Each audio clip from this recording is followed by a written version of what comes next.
Hi friends, welcome. It is a gorgeous day outside. It is Saturday and it is so sunny and nice and warm outside. It's beautiful out. I need to be out there more today. However, I want to share this with you guys today, and I will be talking about part of my journey, and I'll be talking about drugs, alcohol, and God. So I hope you guys bear with me. I hope somebody out there gets something from this video, and give me a like and a thumbs up if you would. I would appreciate it.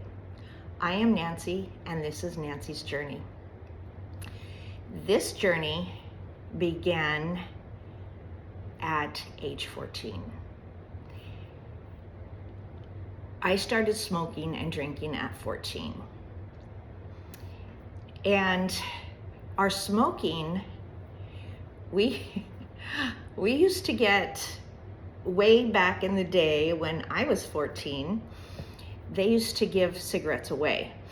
And outside of stores and things, grocery stores, probably liquor stores too, whatever, they had big barrels of these little packs of cigarettes, like they sell candy cigarettes. That's what the packs look like. But they were real cigarettes, and they had all different brands in there, and you could get whatever kind that you wanted. So me and my friends always stocked up, and that's how we got our first cigarettes. So I also started drinking at 14, and I always had older boyfriends. So I was always drinking with them, partying, being a rebel as a young child. I was not always a nice kid to my mom, who was a single mom. I was pretty much a rebel. But anyway, so at 18 years old, I met a boy and we got married. We moved from Pismo, my family and everybody, we lived in Pismo, and we moved to the Central Valley. And I met him at the coast, but his family also lived in the Central Valley. So we ended up getting married. We were way too young. I think I just wanted to get out of the house, get away from my mom, get out of the house. So we got married, and we were only married 3 years, and got divorced when I was 21. I also had my first son when I was 21. Shortly after that, we had gotten divorced. So then I met another man, and he was the love of my life. I was crazy about this man. And we got married, and we were married for 9 years. We ran a business together. We had a muffler and automotive shop, and we did lots of things together. We had a great house. We had a great life. We went places. We did things. We partied a lot. And we always had alcohol, and everything was a reason to drink alcohol. So then he started dabbling with marijuana and buying and selling that on the side. And we had a spare refrigerator in our laundry room. And one Thanksgiving, the family was over, and my mom had brought a bunch of groceries and things. And I told her, just put them in the outside refrigerator. So she goes out there, puts them in there, and she says, where do you want me to put this? In here with all this marijuana? Busted. Yeah, Mom, that'd be great. That would be just great. So she did, and we didn't really talk about it anymore from there. And then he started dabbling in cocaine. And that was the beginning of the end. And it got worse, and it got worse, and it got worse. And I was using, and that got worse and worse. And one time, it was around Christmas, I was doing gifts or crafty things or something. And I was doing cocaine, wine, cocaine, wine, cocaine, wine, back and forth. And I got really sick, really sick. And I thought I was gonna die.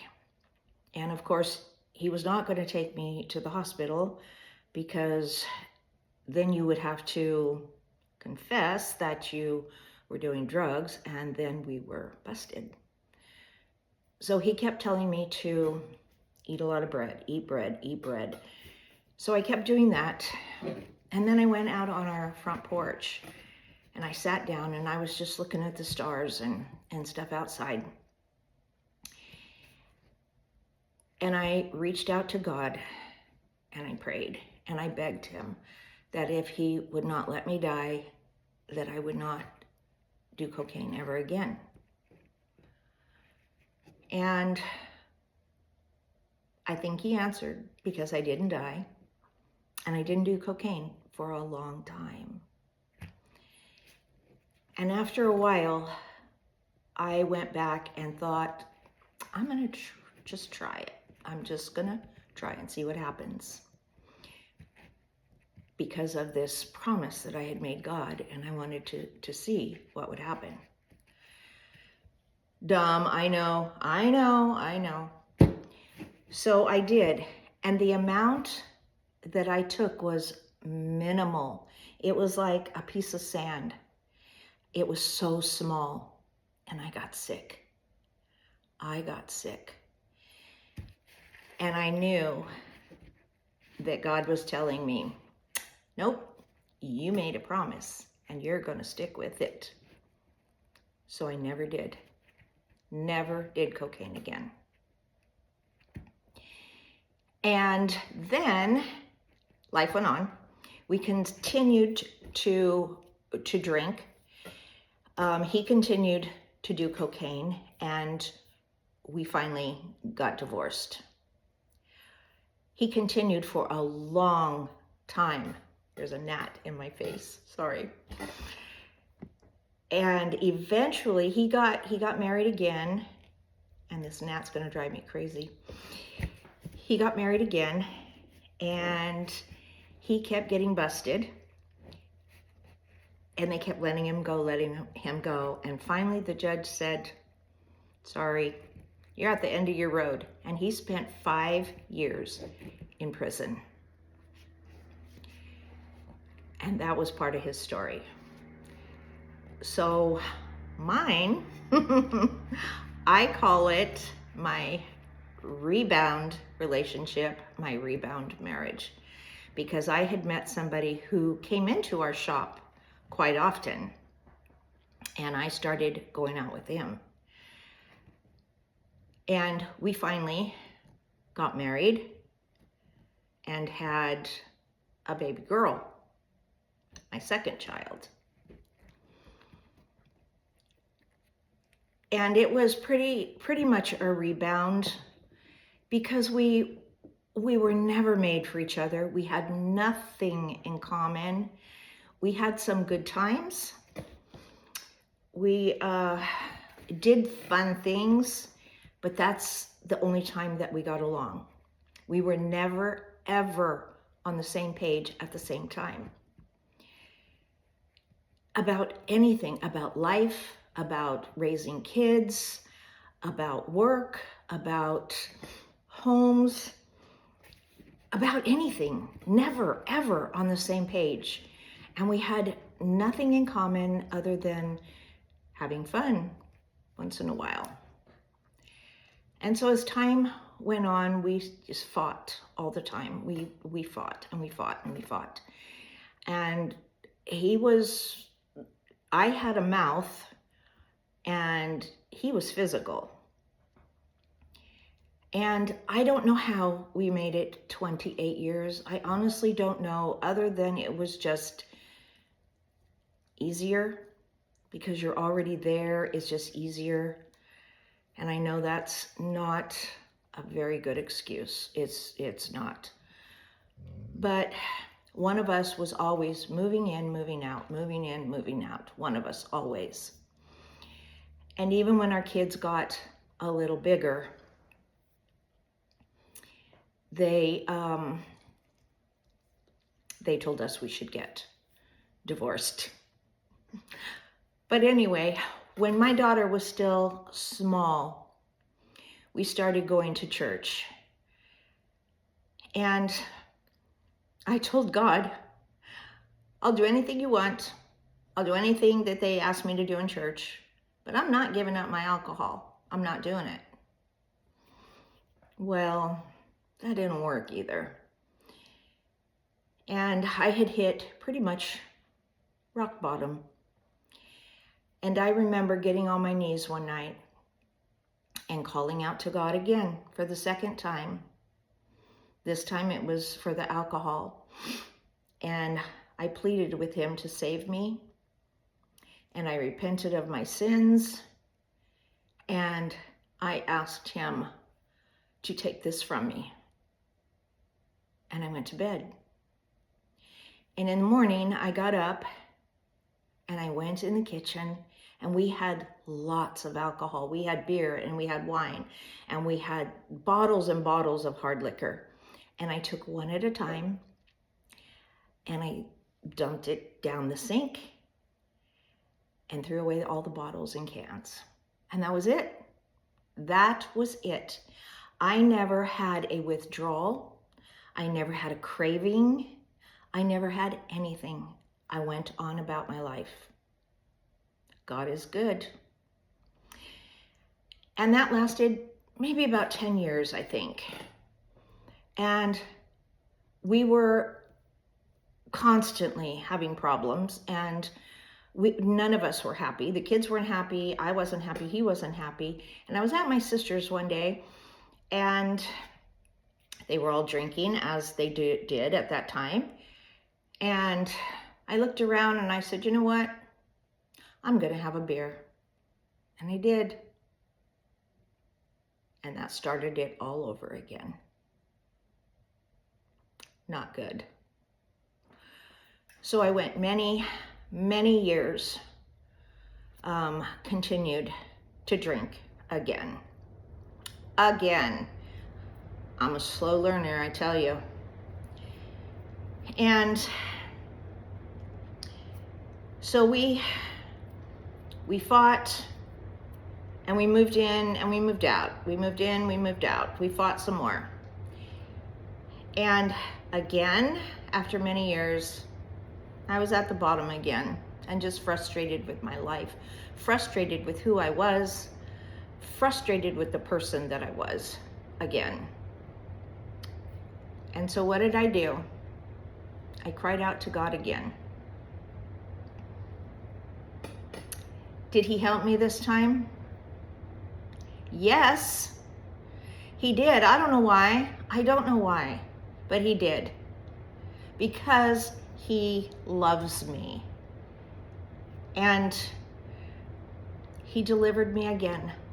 No withdrawals, no cravings, nothing, no AA, no meetings, no therapy, nothing. It was just gone. And I'm jumping ahead a little bit, the time when I was living in Oregon, and someone had made some homemade sweet wine, and for a friend of mine, and I tasted it. Not because I wanted to drink, not because I wanted to taste it, and it was good. And I had a few sips of it, but it never led into anything bigger than that. After that, that was it. I tasted it, that's great. I moved on. I never went back to drinking alcohol again, ever, other than the few sips. And so going back to our our life, I became sober again. And that was 3 times. 3 times. We eventually got divorced in 2015. And that's when I moved to Oregon. And it was a favor. I think I said in another video that he had cheated. I think he had been cheating for quite a while. And he was also a pathological liar. Lied about everything. If he was talking, or if he is talking, he's lying. And that's who he is. But they did me a favor, because I got divorced and my life has been blessed. And I don't know why God chose to deliver me 3 times. I don't know why it was instant every time. I know that he did it. But not everything in my life has been instant. Like I said, I'm a slow learner, and some things God has to take me by the hand and let me go over and over and over and over again until I get it. And I guess the alcohol and drugs was kind of one of those things too, because it took 3 times. But he never let me down. He was always there, and he always helped me. And I know he heard my prayers every single time. And I know that if you're out there and you are struggling, that he is there for you too. If you think you have failed him, you have not failed him, because he loves you and he's there for you. You just reach out, take that first step and reach your hand out to him, and he will meet you where you are, right wherever you are. And he will give you what you need, whether it's instant deliverance, whether it takes you some more time. He knows the best he knows the best thing for you, because he knows where you're going to be at in a week, in a month, in 10 years. And he knew exactly where I was going to be now. And I keep shaking the table, and my life has been blessed beyond my comprehension. My life is so blessed now. And had I not gone through all those things, I might never have been where I'm at today. And so I plead with you guys to please, if there's somebody out there that needs this, and I'm sure there's got to be someone who needed to hear this today. This is for you. And God is there, and he will meet you where you are. Take that first step and reach out to him. I promise he will meet you where you are. And I have a couple scriptures that I want to read, so I hope you guys bear with me while I read them, okay? Let me turn my notes to my scriptures. And the first one is John 14:6. If you confess with your mouth that Jesus is Lord and believe in your heart that God raised him from the dead, you will be saved. Acts 20:21.